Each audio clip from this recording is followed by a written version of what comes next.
Havia numa indústria dois homens, um mecânico, que era talvez um dos cargos mais importantes naquela empresa, e também um jovem gerente. E num determinado dia, aquele mecânico morreu.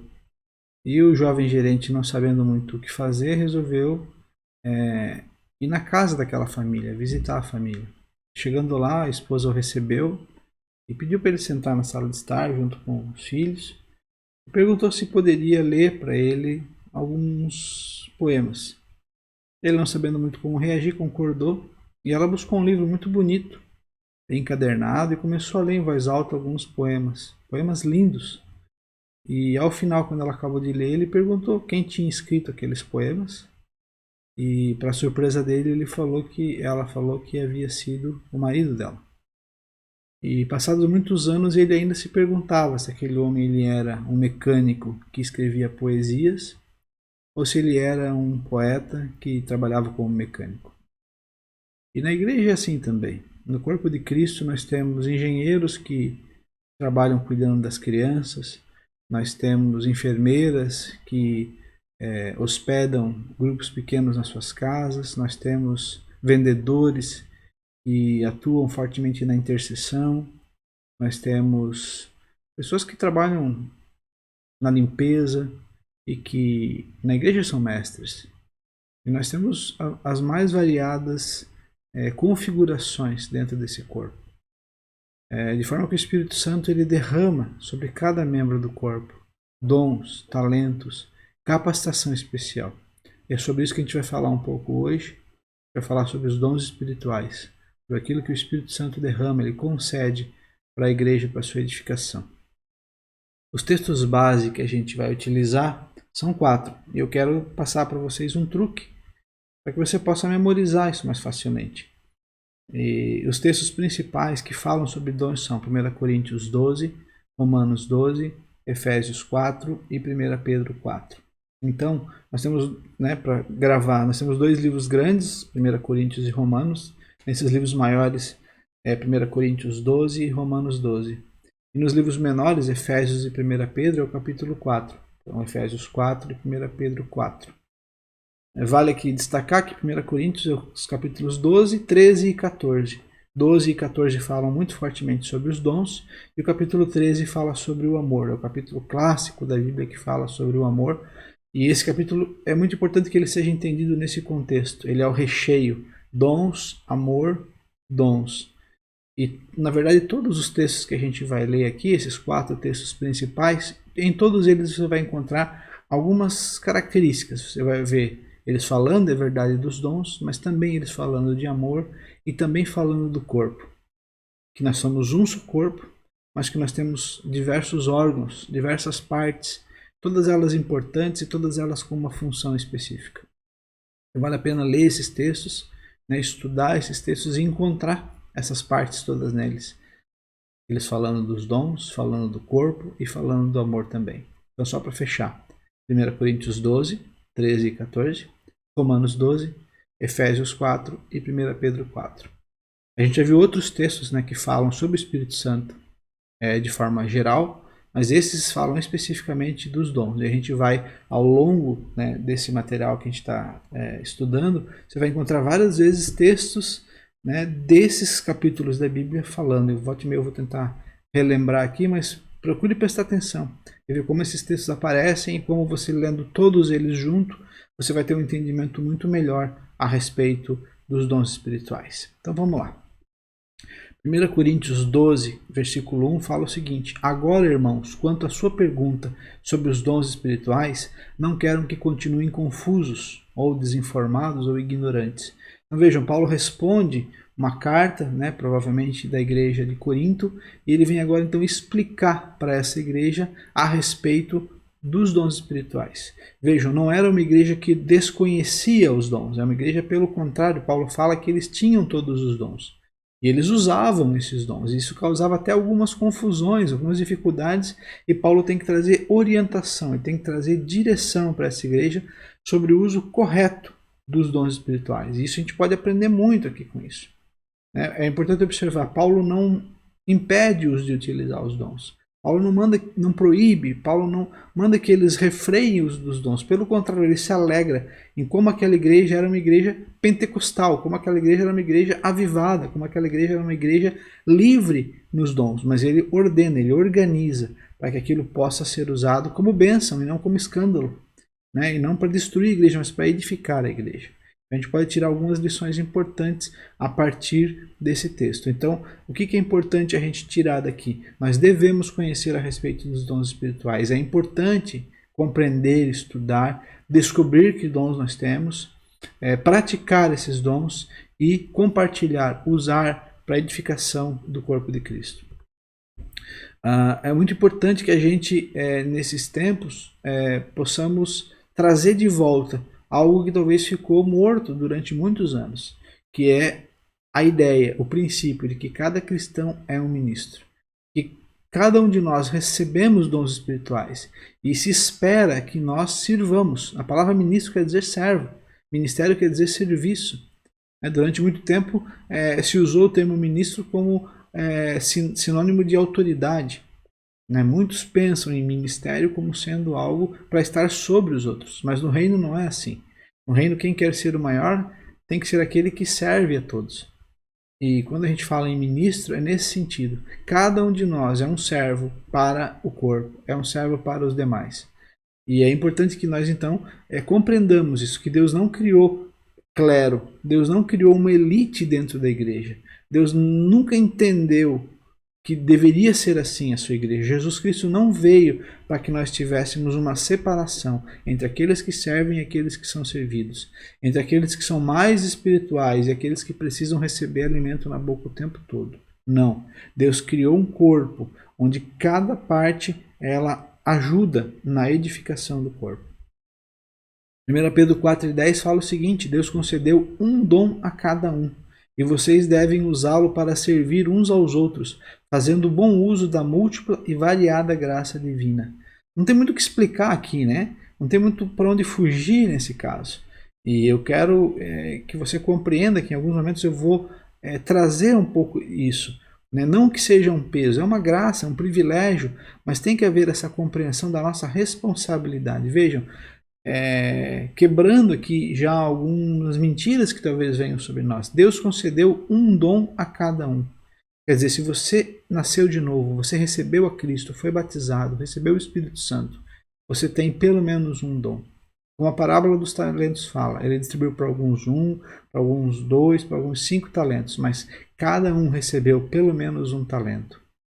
Então, das duas uma, ou você ainda não nasceu de novo, ou você ainda não descobriu os seus dons. Você pode dizer assim, eu não sei qual é o dom que eu tenho, eu nunca descobri isso.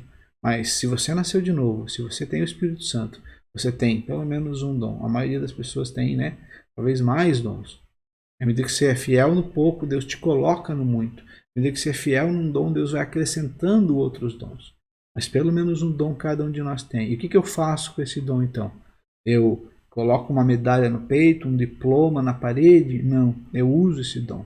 Uso para quê? Para benefício próprio? Não, eu uso para servir aos outros. Eu uso para edificar o corpo de Cristo. Então perceba, a gente vai ver conceitos depois um pouco mais profundos aqui, princípios que Deus coloca na palavra, mas primeiro, cada um de nós recebe pelo menos um dom. Esse dom não é para benefício pessoal, nem para vanglória, nem para competição, mas ele é para edificação do corpo. E nós vamos entender em que contextos a gente pode utilizar esses dons. Muitas vezes a pessoa pensa, mas eu nunca preguei na igreja, eu nunca toquei um instrumento lá, né, na celebração. Então talvez o dom que eu tenho ele não vai ser usado. Isso não é verdade. Porque há diversos lugares, diversos contextos, em qualquer lugar, na verdade, você pode utilizar, né? Deus pode te utilizar nos dons que Ele colocou na sua vida. Okay? Efésios 4:7 também fala assim, ó, a cada um de nós, porém, Ele concedeu uma dádiva, uma graça, um dom, por meio da generosidade de Cristo. Importante observar aqui, não é porque eu mereço, não é porque eu fiz algo por merecer, não é porque de alguma forma eu cumpri algum objetivo, eu cumpri alguma coisa, mas pela graça, pela generosidade, porque Ele é bom, Ele derramou dons nas nossas vidas. E cada um de nós recebeu pelo menos um dom. Isaías 61:6 fala o seguinte: vocês serão chamados de sacerdotes do Senhor, ministros do nosso Deus. Qual o objetivo do sacerdote? Interceder pelo povo, né? Se colocar entre Deus e aqueles que ainda não conhecem o Senhor. Deus nos chamou para sermos um reino de sacerdotes. Cada um de nós é um ministro, cada um de nós é um sacerdote. Então, talvez na reforma, a ideia do sacerdócio, a ideia de acesso direto a Deus ficou muito evidente, né? E todo mundo compreendeu, pô, eu não preciso de um intermediário, eu não preciso de um intercessor entre eu e Deus, eu posso ir diretamente a Deus. Embora hoje, de volta, parece que muitas pessoas precisam de alguém que interceda por elas, precisam pedir uma oração, precisam pedir alguma coisa e não vão diretamente a Deus. Mas talvez na reforma a ideia do sacerdócio ficou um pouco mais clara. Mas não sei se o ministério ficou. Me parece que hoje ainda a igreja é uma igreja onde as pessoas querem ser servidas e não compreendem que cada cristão, cada membro do corpo, ele é um ministro. Ele foi chamado para servir. Ok? 1 Coríntios 12, de 4 a 7, vai falar um pouco mais sobre os dons espirituais. E lá fala assim: há diferentes tipos de dons, mas o Espírito é o mesmo. Há diferentes tipos de ministérios, mas o Senhor é o mesmo. Há diferentes formas de atuação, mas é o mesmo Deus quem efetua tudo em todos. A cada um, porém, é dada a manifestação do Espírito visando ao bem comum. Então aqui Paulo está falando o quê?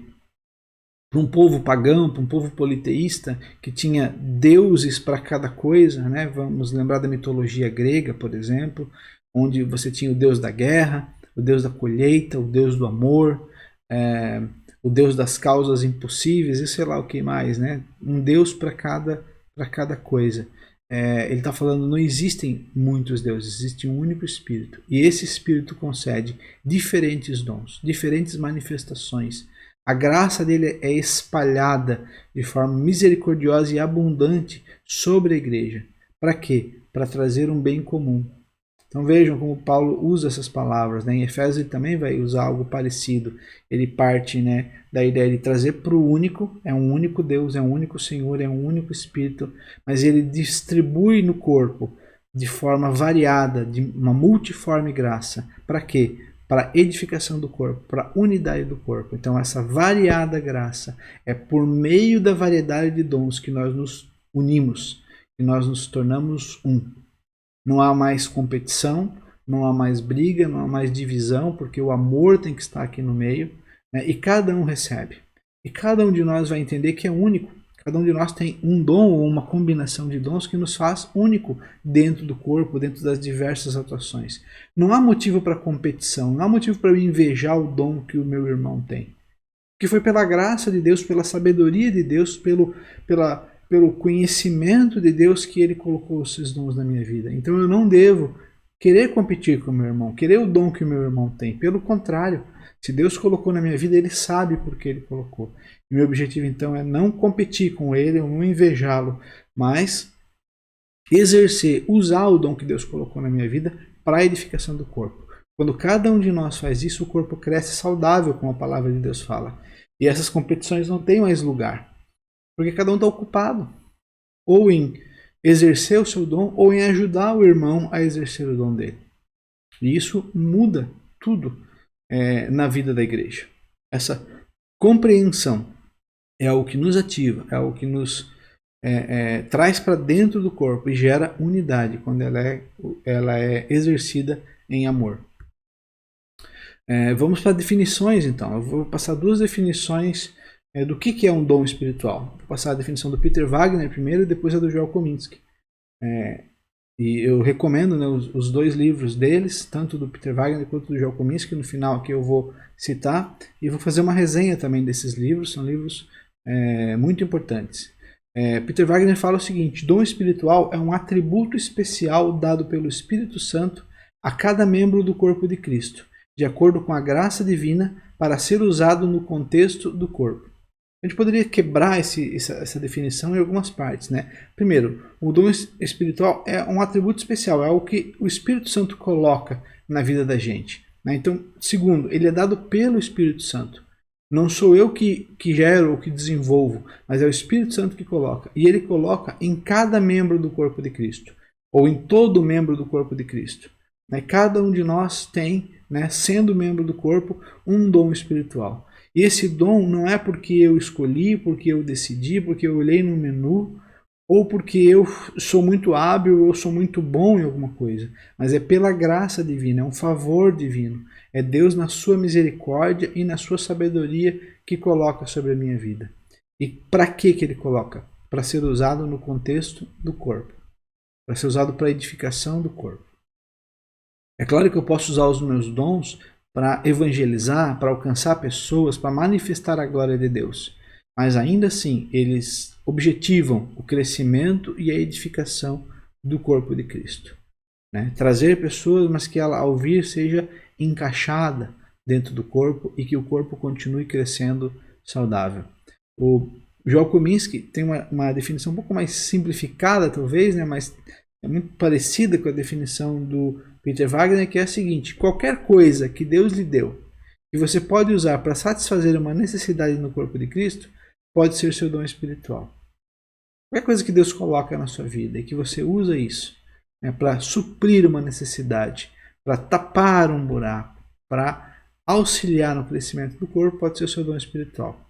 O que a gente vai observar nessas duas definições, eu já quero fazer esse esclarecimento, é que a definição de dons espirituais do Joel Kominski e do Peter Wagner é uma definição um pouco mais aberta. Ela foge um pouco daquela definição dos 9 dons que aparecem lá em Romanos. E eu creio que, em um determinado aspecto, é importante a gente compreender aqueles 9 dons e buscar aqueles dons, ou algum daqueles dons, né? Ter pelo menos um daqueles dons.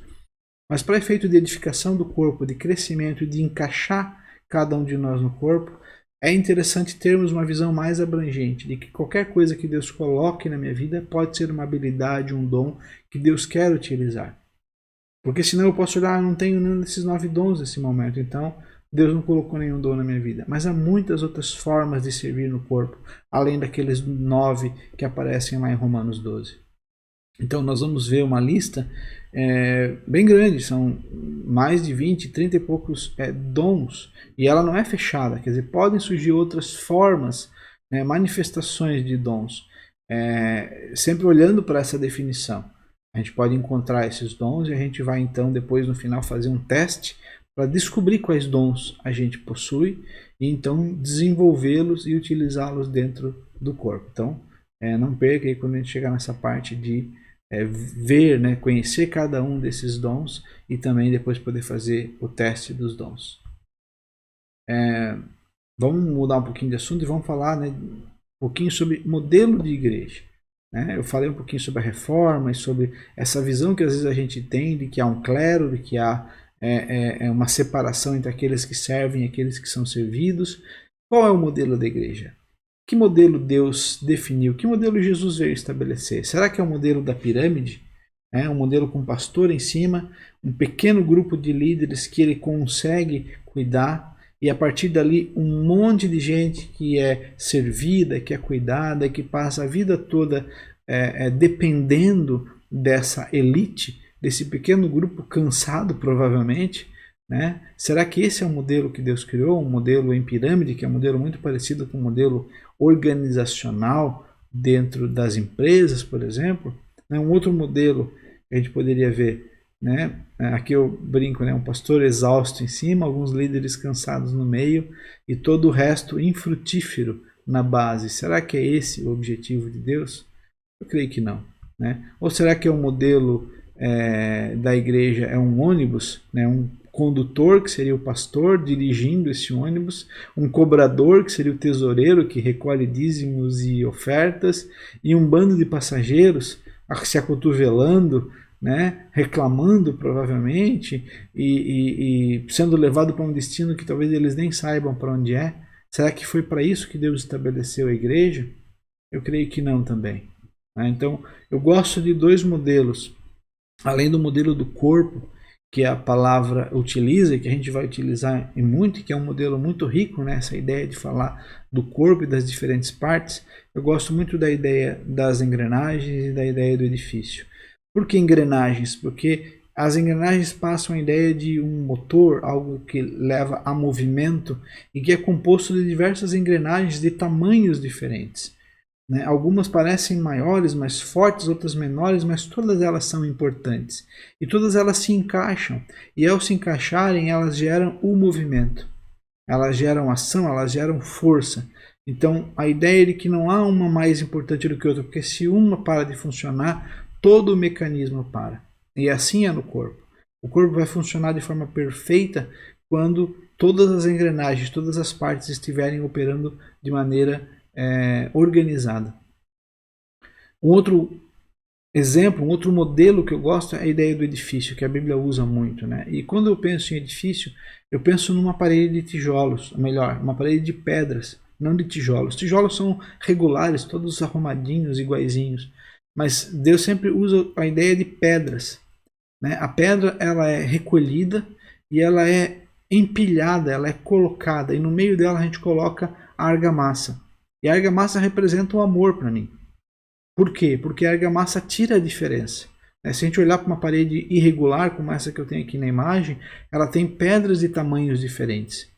E uma pedra maior não é mais importante do que uma pedra menor, porque todas elas constroem a parede. E eu preciso ir encontrando pedras e vendo onde cada uma se encaixa para construir essa parede. E quanto maior a diferença entre uma pedra e outra, mais argamassa eu preciso colocar entre elas, quer dizer, mais amor. Quanto mais diferença entre cada um de nós, mais o amor precisa operar. E nenhuma pedra é mais importante do que outra, mas o importante o que é que cada pedra vá sendo colocada no seu lugar para que essa parede possa ir sendo edificada. Então, isso é muito importante, que a gente compreenda que Deus nos criou para sermos um edifício. E não uma parede pequena que cresce e daqui a pouco é derrubada. Nós não somos um castelo de areia. Nós somos um edifício que precisa ser edificado e se manter em pé. E para isso nós precisamos que cada pedra esteja no seu lugar, que haja amor nos unindo. E os dons do Espírito Santo representam essa multiforme graça, essa ideia de que cada um de nós é diferente um dos outros. Aqui a gente fez uma introdução, né, aos dons. Falamos um pouco sobre onde encontrar esses textos na Bíblia. Vale a pena você ler esses textos todos, ouvir talvez esses textos na sua Bíblia em áudio e refletir sobre eles e procurar onde fala sobre partes diferentes, onde fala sobre unidade, onde fala sobre amor, onde fala sobre corpo, né? Estude esses textos. Falamos que cada um de nós tem dons, falamos do propósito dos dons, nós vamos, é óbvio, repetir, enfatizar isso mais na frente, e nos próximos vídeos a gente vai entrar um pouco mais a fundo no que é isso dos dons espirituais. Então, até o próximo vídeo.